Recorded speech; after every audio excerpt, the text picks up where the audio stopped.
Welcome to helping বয়।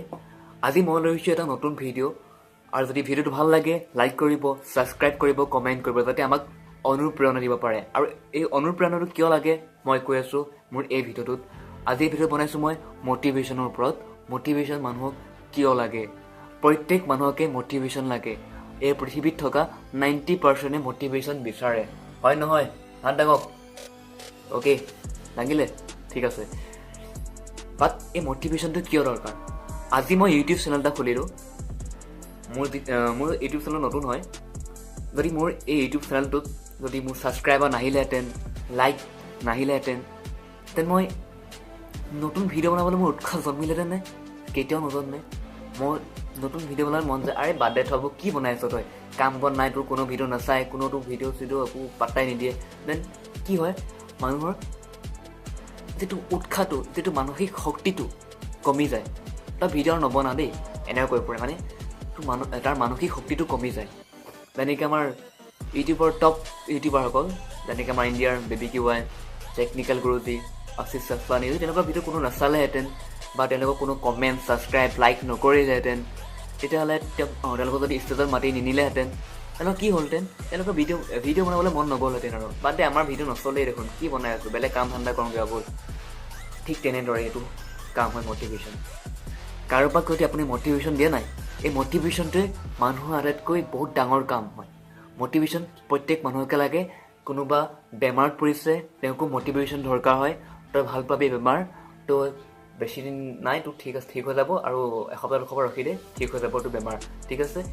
যেতিয়া এই মানুহটোৱে এই কথাটো কৈ দিয়ে, দেন সেই বেমাৰী মানুহজনৰ যিটো শক্তিটো, যেনিবা আগতে এনেকুৱা হৈ আছিলে, তাৰ পিছত এনেকুৱা এটা যুঁজিবলৈ, বেমাৰৰ লগত যুঁজিবলৈ কি হয়, সাহস এটা পায়, ঠিক আছে।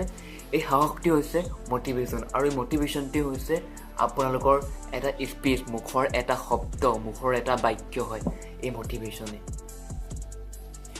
আৰু এটা কি হয় যে মই আমাৰ অসমৰ যিটো ডিম্পু বৰুৱা, তেওঁলোকক নিউজ ক্লাবত নে DY365 চাবলৈ মাতি নিছিলে, নহয় জানো? তেওঁলোকৰ ভিডিঅ'টো চলেও, বহুত চলে। যদি তেওঁলোকক যদি কোনো পাত্তাই নিদিলে, তেওঁলোকৰ যদি ভিডিঅ' কোনো নাচালেহেঁতেন, অসমবাসীয়ে যদি ভিডিঅ' নাচালেহেঁতেন, তেন কি হ'ব? তেওঁলোকৰ ভিডিঅ' বনাবলৈ মন নাযাব।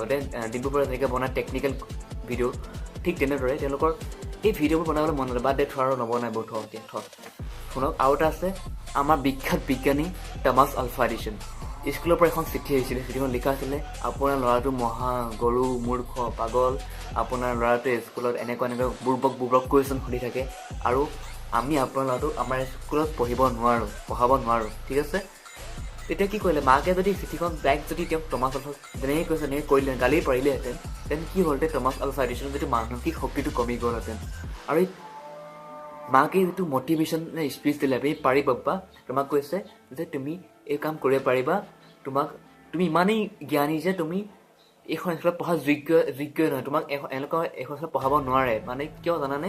কাৰণ এইখন তোমাৰ দিনা টেলেণ্টেড মানুহৰ কাৰণে এইখন স্কুল নহয়। যদি মাকে এই কথাষাৰ নোকোৱাহেঁতেন, কি হ'লহেঁতেন? টমাছ আলভা এডিছন চাইণ্টিষ্টৰ নহ'লহেঁতেন।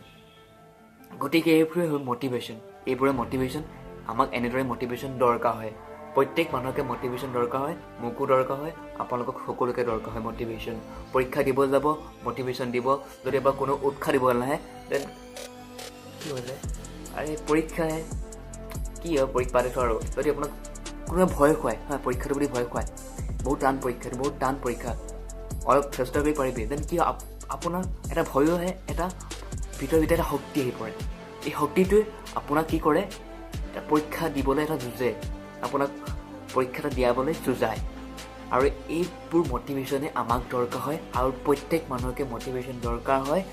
গতিকে মই আৰু একো নকওঁ, আজি মোৰ এই ভিডিঅ'টো ইমানেই সামৰিছোঁ। মটিভেশ্যন দৰকাৰ হয়। তো আজিলৈ ইমানটো সমাপ্ত।